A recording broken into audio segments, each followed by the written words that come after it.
Okay, so hello everybody, and thank you for joining us today for the second of our Global Bioimaging Spotlight series talks, where the current invited speakers will be discussing charting an imaging scientist career path in Africa. Can I have the next slide, please, Johanna? Thank you. So we would like to welcome you on behalf of Global Bioimaging, which is a community effort where imaging scientists, facilities, policymakers and funders, corporate partners are all connected to really improve the ecosystem in which we all work. Can I have the next slide, please? Global Bioimaging has a number of pillar activities, which include our annual Exchange of Experience conference, of which I will mention more in a few minutes.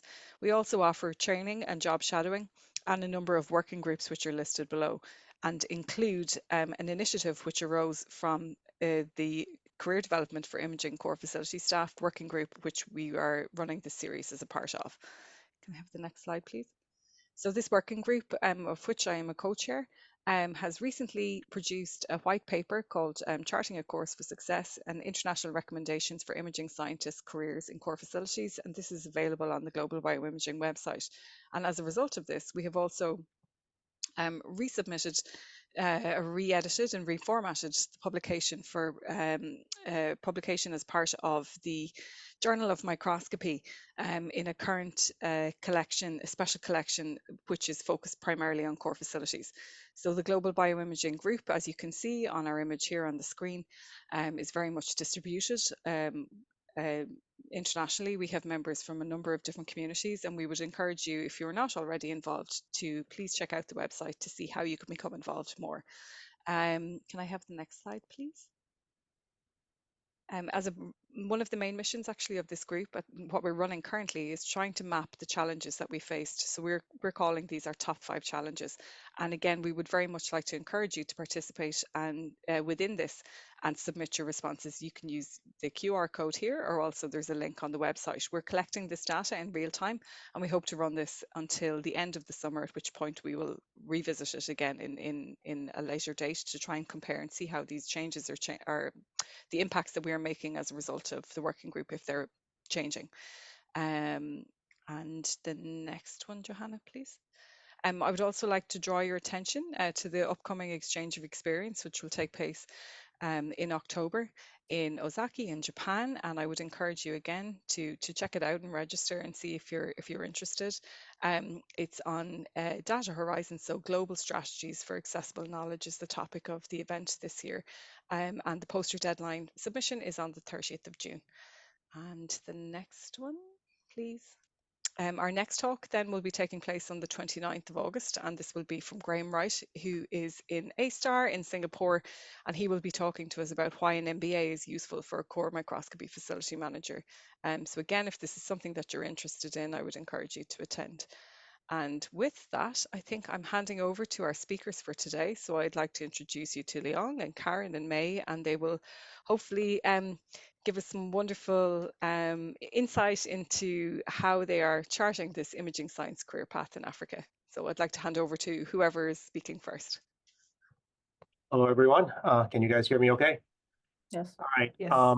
So thank you very much for inviting us to give this talk and sharing with you some of the things that we are doing in Africa.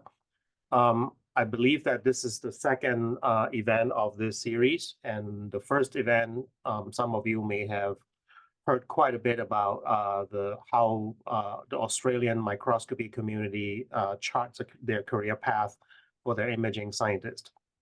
And today we're going to visit a very, very different kind of landscape where there are significantly more challenges and barriers and significant lack of resources, and how we hope to be able to start building the foundation where career path can be charted.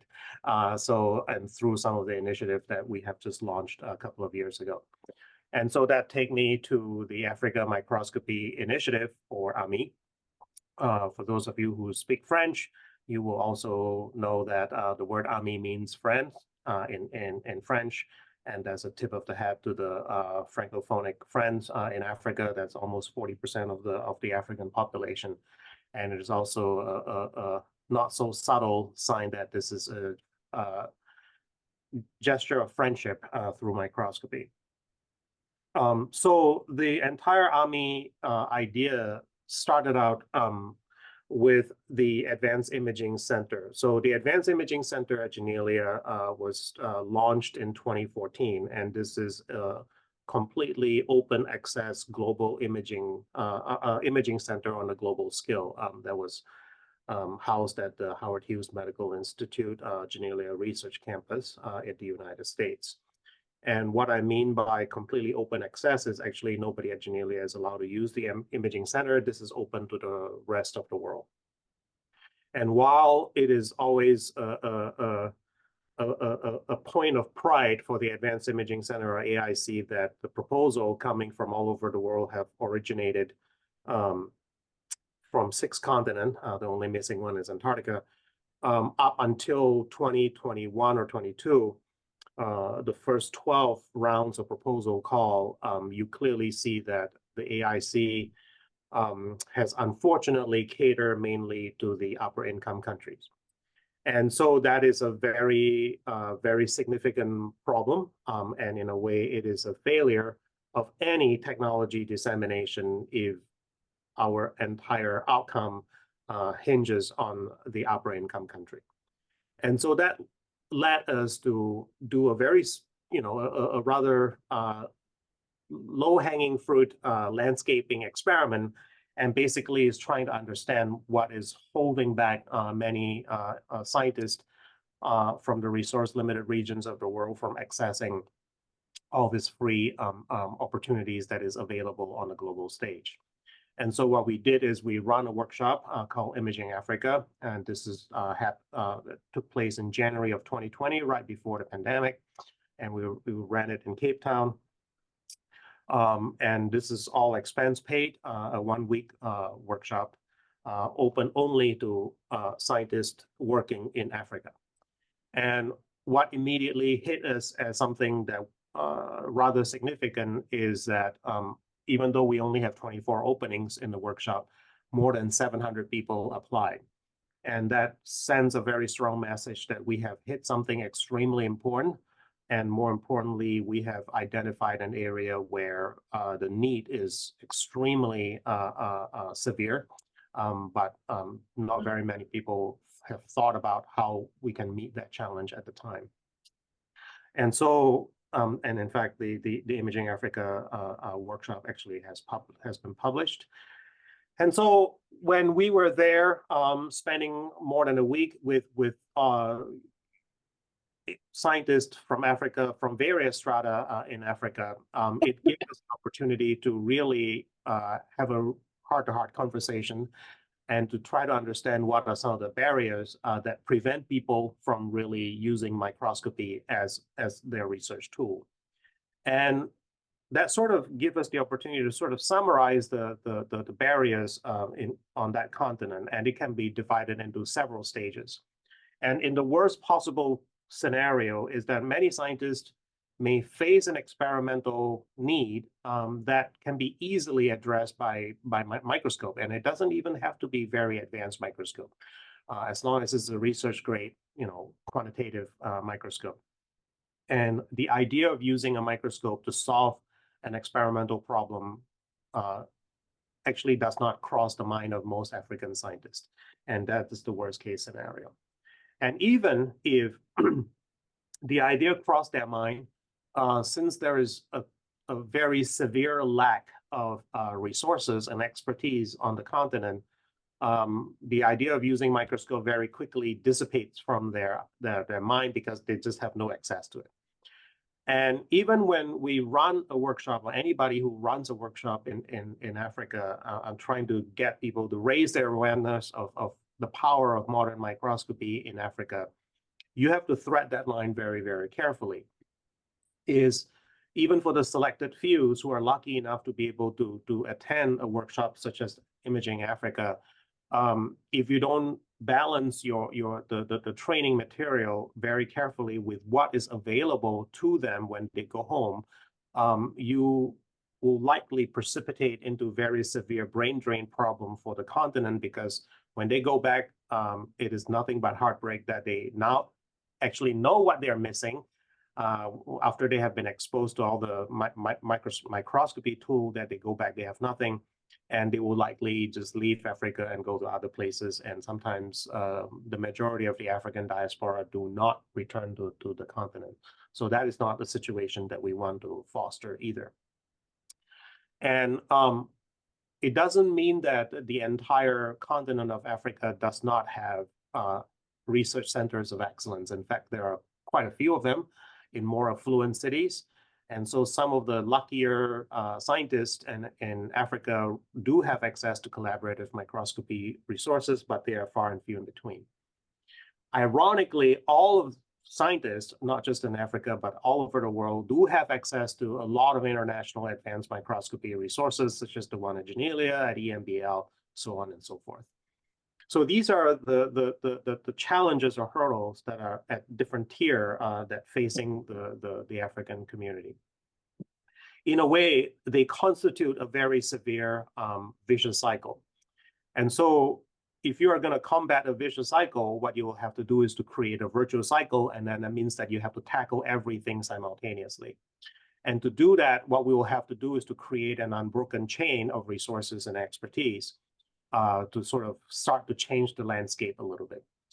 And luckily, the most expensive solution, such as creating a globally accessible imaging centers, those are actually well established in many foremost research centers in the world. So that is done.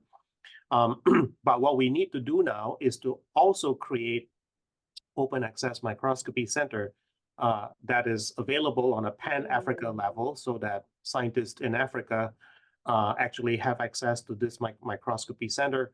And as you can also imagine, that the same imaging center like that can also serve as a collaborative project incubator, so that if given enough resources and time for those projects to develop, they can be escalated to the next level of the global resources.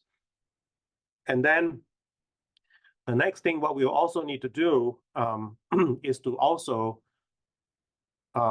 distribute a lot of instruments within the continent, because just having an imaging center on a continent as big as Africa is probably, frankly, a drop in the bucket.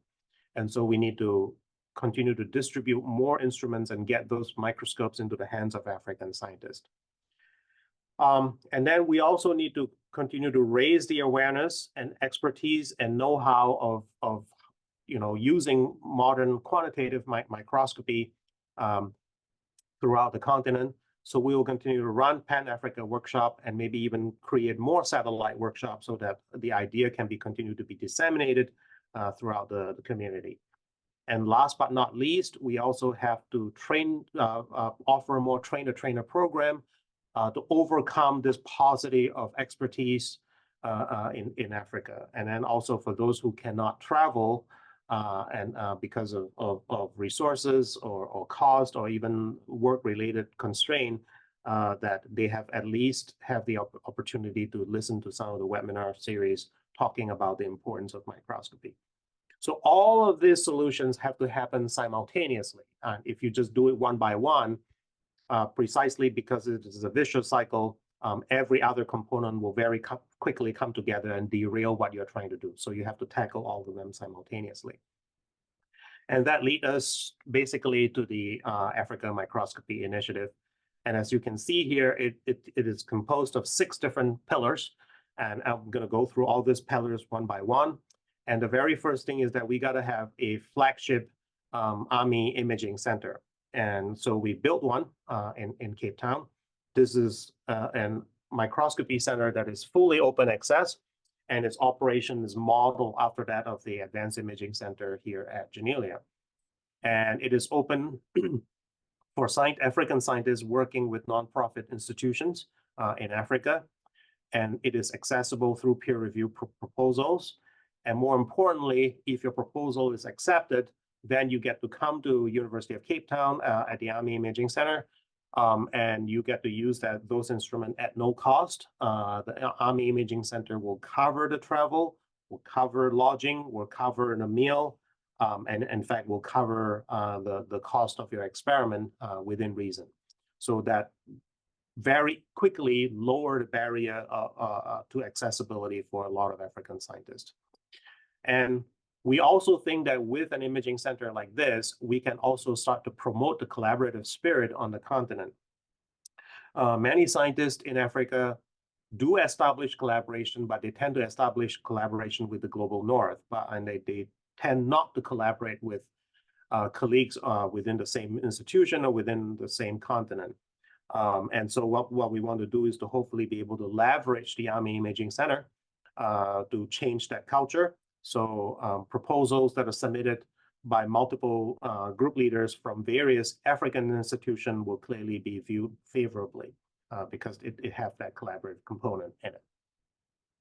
And then, as I've mentioned earlier, the same imaging center can also serve as a project incubator.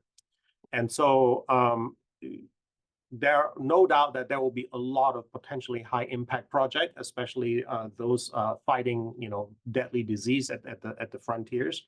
And so if given enough time, those projects can very quickly escalate to the level that it becomes a very high impact project that can be also accepted on the global stage by other imaging centers in other continents. So what we want to do is to give this project extra time so that it can facilitate the development and pave the way for other emerging technologies on other global platforms.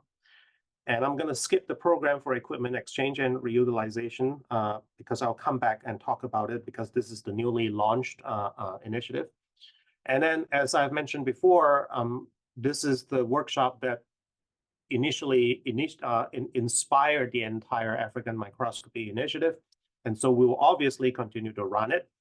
We are going to obviously take it on the tour and conduct a workshop in various African cities. The first two Imaging Africa workshop was conducted in Cape Town. The next one will be in Cairo, in Egypt, in 2025 in October. So please keep your eye out for that. And more importantly, through the Imaging Africa umbrella of microscopy workshop, we also hope to be able to create more regional satellite workshops that has scientific themes to it. For example, you can easily imagine a workshop that is called microscopy and malaria, and so that we can focus the use of microscopes and image analysis on a very specific topic. Again, for example, using malaria, for instance. And we can actually invite people to bring their samples, help them learn how to do sample preparation, image it, and even help them with image analysis so that within a week or so, when they go back, they realize that how powerful modern microscopy is, that because within a week, they can walk away with a lot of data and information that they otherwise would not have acquired through any other means. And that will very quickly raise the profile and awareness of using microscopy in Africa.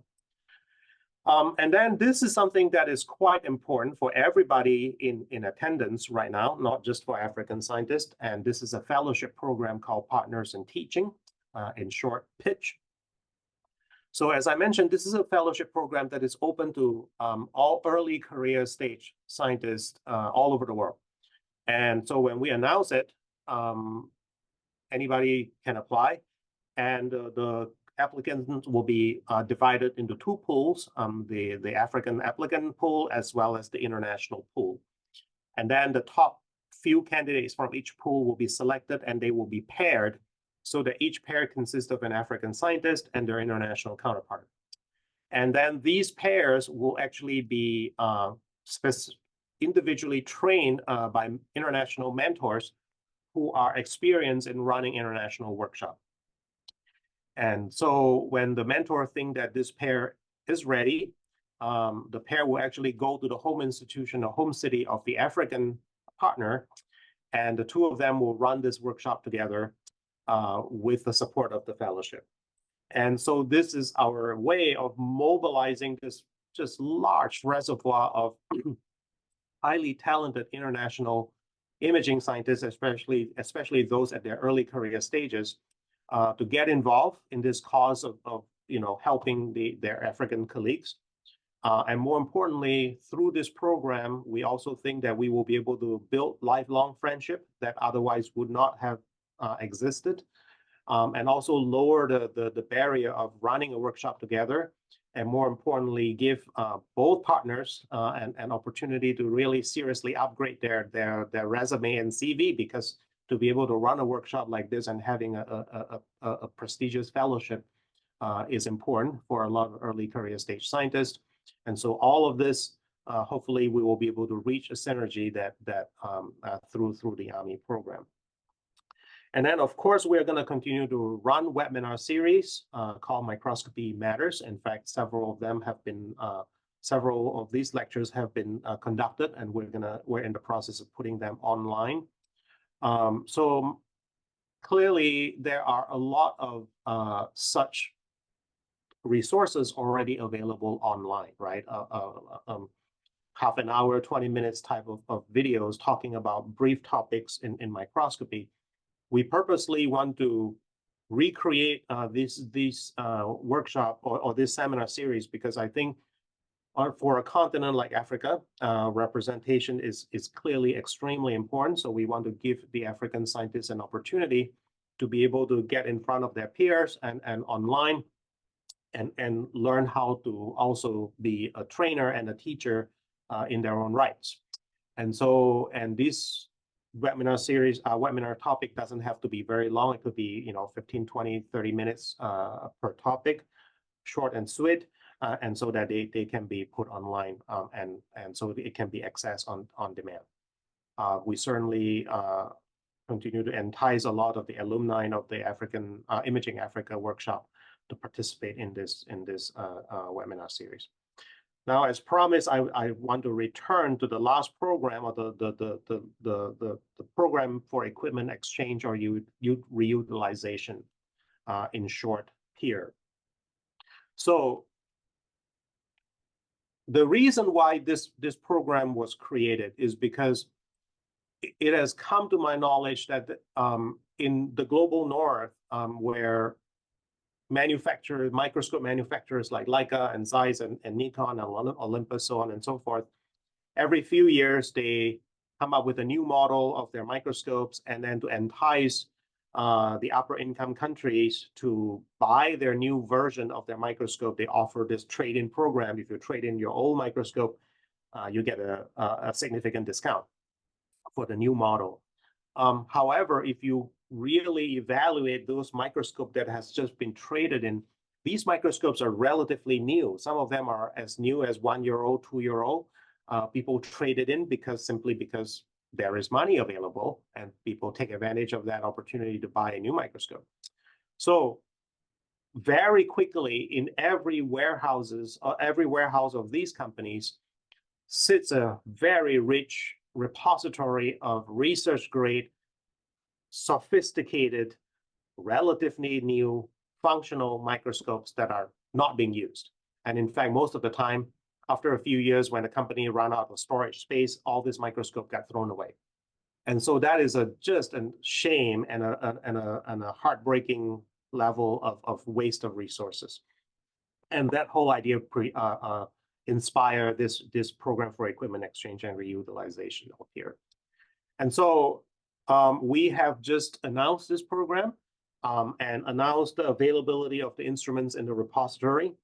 And so the idea is that every institution who is interested in this microscope can submit an application, and the institution has to commit at the institutional level full-time employees who will be able to serve as a technical point person, and also make commitment that if something breaks, and they will be able to use the academic resources to fix the instrument. If not paying outright a service contract, then at least fix some of the instruments so that it can continue to be used.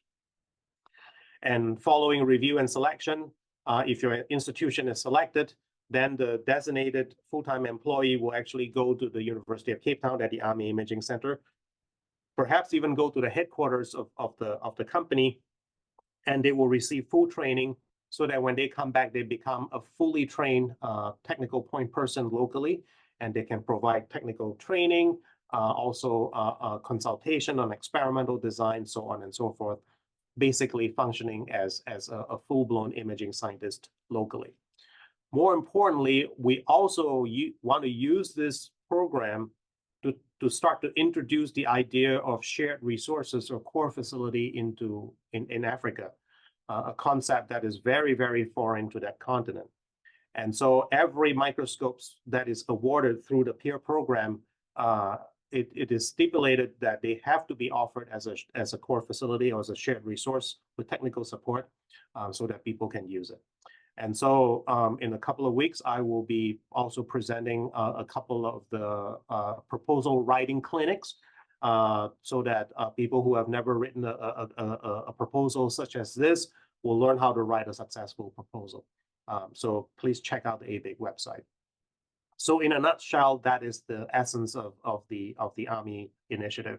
Again, this initiative has also been published, and here is the website, microscopy.africa, very easy to remember. I want to specifically highlight a couple of partners, and obviously an initiative like this has a lot of stakeholders and key players. But the two that I want to specifically highlight are as follows. The first one is ZEISS, because they start to tie into how we have to creatively leverage all the resources that we have, all the partnership that we have, to start to pave the way for a roadmap to start building and even creating a career opportunity and career path for African scientists who are interested to become an imaging scientist. And ZEISS leads the way in this regard. And not only does the company continue to offer support for Imaging Africa, where they loan us a lot of instruments for the workshop, they actually will donate teaching microscope to the workshop as well. And also they will provide shipping logistics for the program for equipment exchange and reutilization. In fact, they are the main driver for that program, and they will obviously provide a lot of support for the AMI Imaging Center. But this is when ZEISS really go overboard, above and beyond as a commercial partner, right? They will provide advanced service and maintenance training to the imaging scientists working on the AMI Imaging Center, and they will also share this cloud-based deep learning software or capability called Appear for free for the AMI Imaging Center.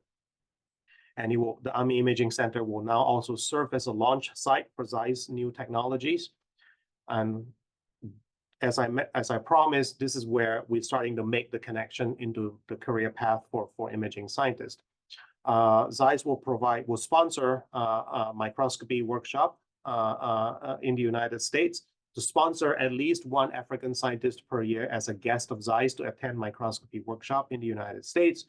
And they will also provide job shadowing opportunity at their Harvard ZEISS Imaging Center.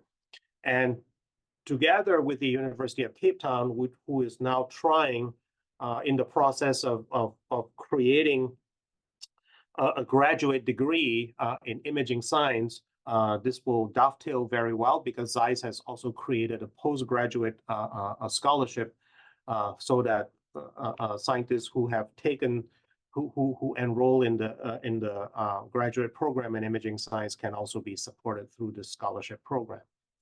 And then, as you will hear from Karen in the next talk, actually during the pandemic, we also work with the African imaging community, or just scientific community in general, to create the African Bioimaging Consortium, or ABIC.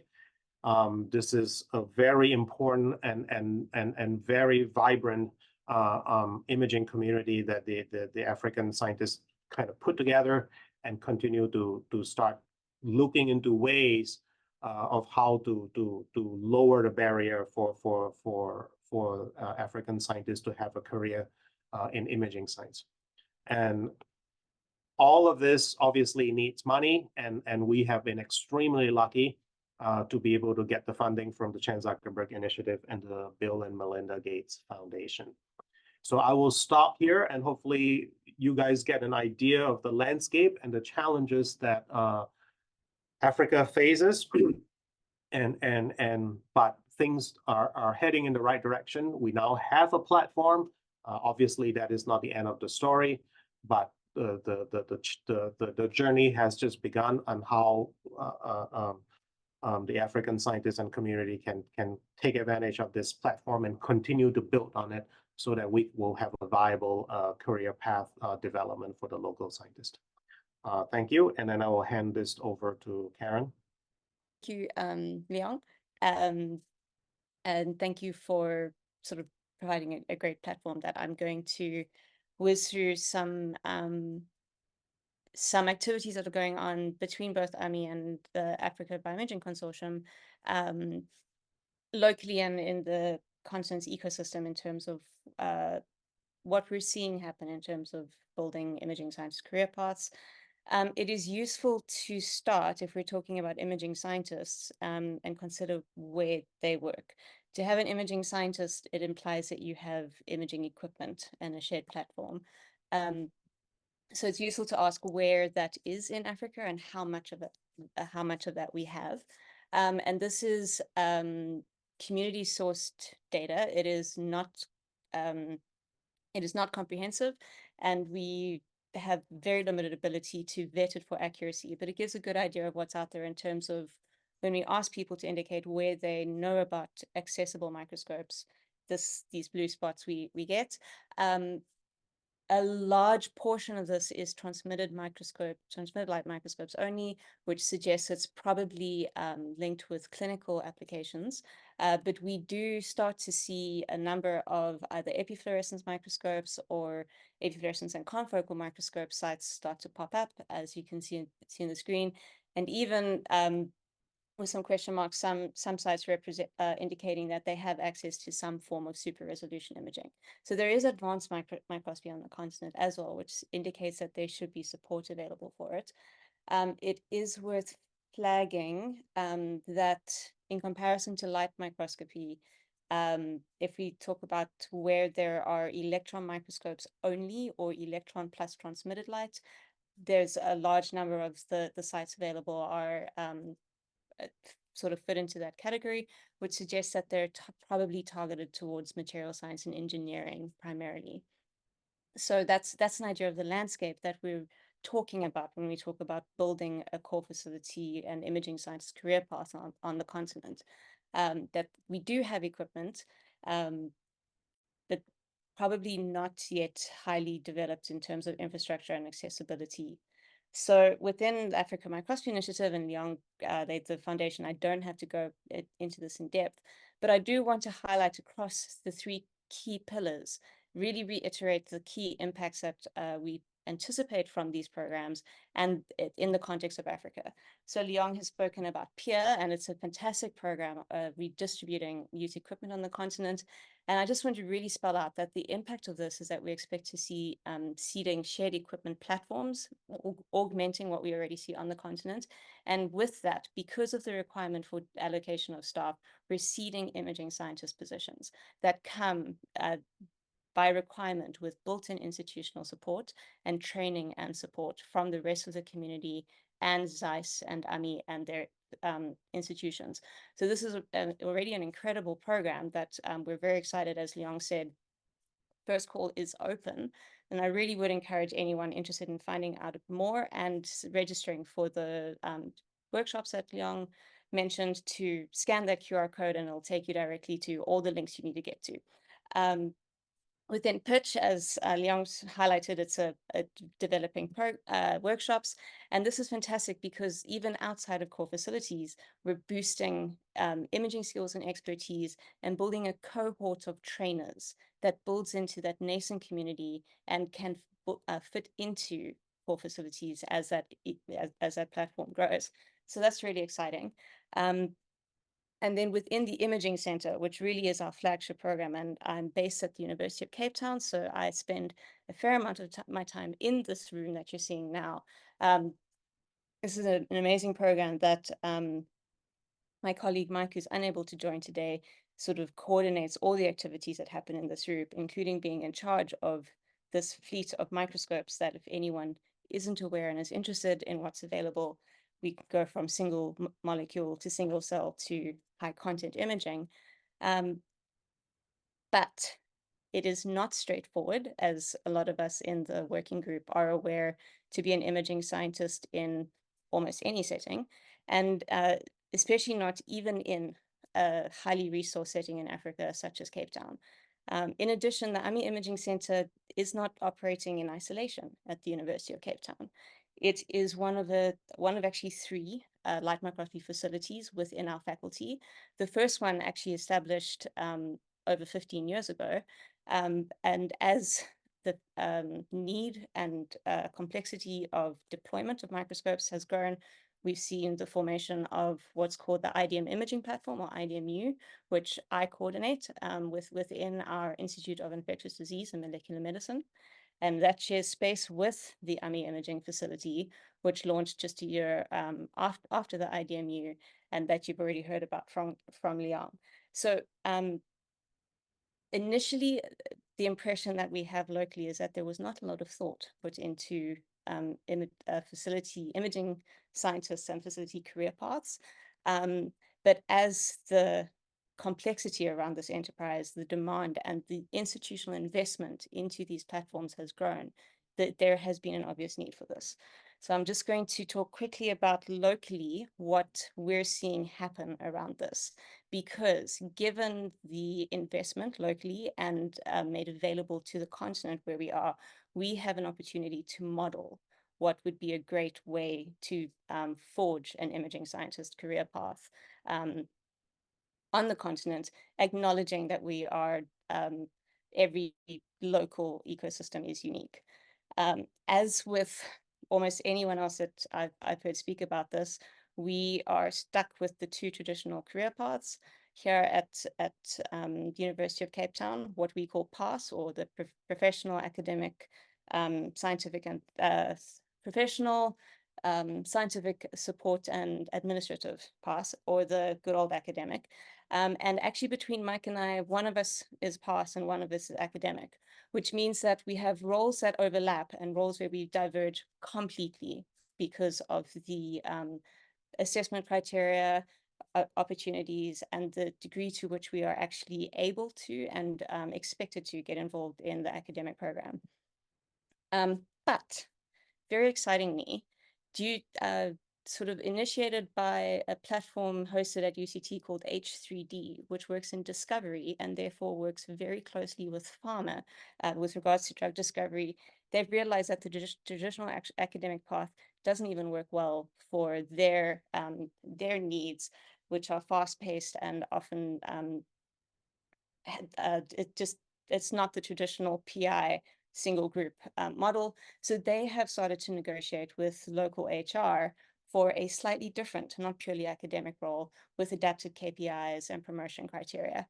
And because it's very experimental, it's been kept under the radar to some extent, but we have gotten wind of it, and we are now exploring this to see what can be done in terms of adapting our local or our between Mike and I and our staff cohort that's slowly growing assessment criteria, actually saying, no, all of us should be able to get involved in the academic program, as it is called here, in terms of being included in grants, teaching programs, student supervision, and I'll come to why.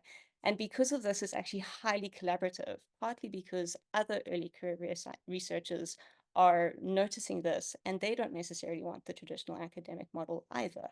So maybe we're just sort of at a point where we're able to really trigger change locally.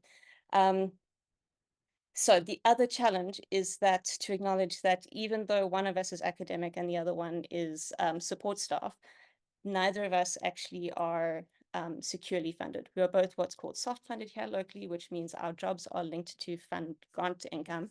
And obviously this has impacts on job security, which it's important to acknowledge that we do have incredible institutional support, at least at faculty level. Reading through, I was preparing for this, I was reading through the paper from this working group again about the recommendations for all the adaptations or accommodations and plans to be made for imaging scientists in career development. And I was actually quite proud to see that our faculty is trying to do a lot of this. And again, as I said, given the amount of investment that has gone in locally to building bioimaging as a research technology available, they want to make sure this works. But the reality is there are budget constraints, which means that we are, with their support, looking into cost recovery models, which is not straightforward. It's easier for my platform because we offer a service fee, not straightforward for AMI going forward. But it is critical then that we do get included in large grants. And it's easier for people to justify including us in large grants if we are all involved in the academic program. So that's a motivation that we are pushing. And why I'm spelling all of this out is because if it's this hard locally in Cape Town, all of these challenges apply and then some in the rest of the continent, even if they've received a peer microscope or it's a platform that already exists. And that brings me I'm going to go very briefly to what we're trying to do with all of this information and to augment what's being done through AMI, now through the African Bioimaging Consortium, which is the community network that you've already heard Leong mention. And for those who've not heard about the African Bioimaging Consortium, or ABIC, we're a community-driven initiative, really just trying to get researchers, anyone interested in microscopy in Africa, working together, collaborating for maximize sustainability and impact of all the activities. We are a community of people interested in microscopy and imaging scientists, which makes us a little bit different to, for example, BINA or Eurobioimaging, which is infrastructure completely. But to highlight that we do have members who self-report as core facility staff.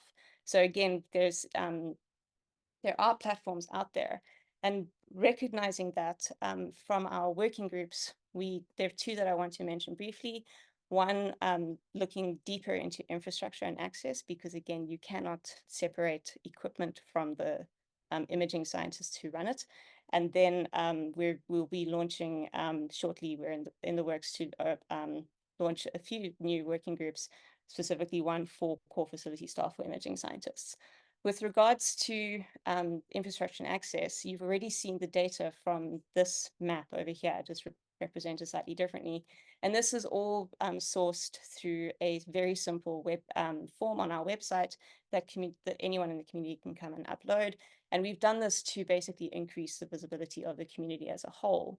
But we realize that this is not enough information, and we've got queries on some of the accuracies of it. So again, something upcoming is that we will be launching an in-depth survey within the next 2 weeks, if everything goes well, to really try and get a better understanding of what's out there and who's out there operating the microscopes.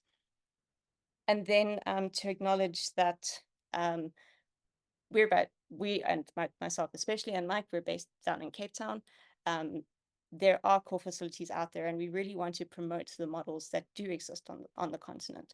So we, with CCI funding, are able to offer mobility awards to give researchers access to existing core facilities on the continent for imaging work.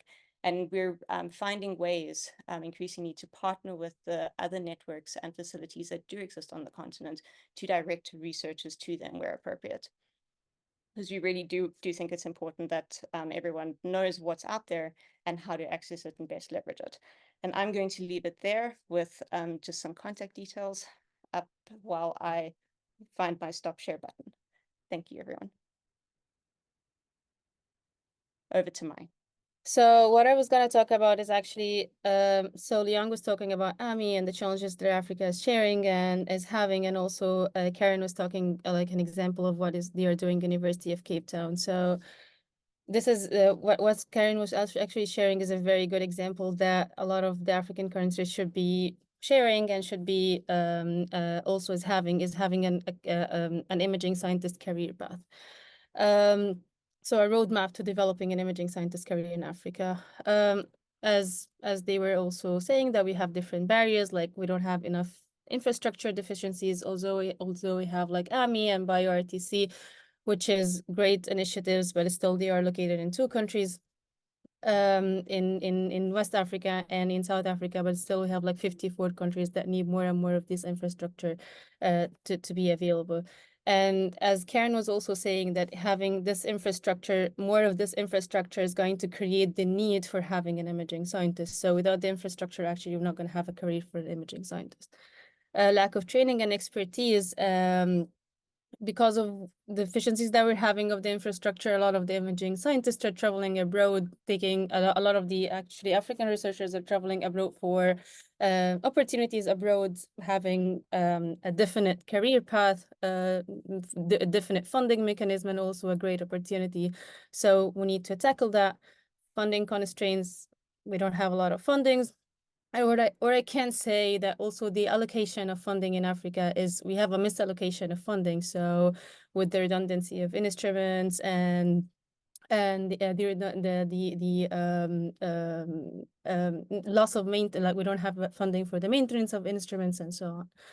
And finally, the lack of dialogue conduit. So the communication between the government and actually the research community is not established. There's always a barrier between the government officers and also the institutional leaders.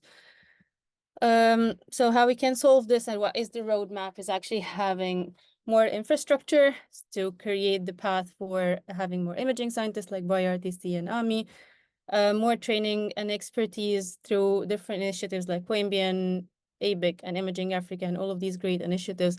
And also to communicate more with the institution, also to create specialized program like PhD or masters for imaging scientists to pursue this career. This is very, very important. I think we're going to hear more about this on the horizon, especially I think UCT is, with the help of AMI, is taking this lead, and we're going to hear more from different countries, and especially that many countries are establishing their imaging community, like Morocco, for example, in North Africa, and we are trying to do the same in Egypt as well. So I think more and more good news are coming on the horizon in regarding this matter. Funding constraint, we are usually seeking international funders. So I think it's time to give the opportunity for local funders and local businessmen in order to be involved in solving more of our problems. And this is going to give a lot of safety and security also for many of the international funders to give us more, to fund more of the African project if these find the need and interest from the local funders, or sharing their money with the African projects. And also create an institution and governmental communication, like the institute and government has to talk together, know the research needs of the research community, develop policies and advocate for policies for having a funding mechanism for imaging scientists, and having an imaging career path. So this is actually a summary of what Karen and Leong has been saying. And I think I'll stop here so that we can have more questions. Thank you.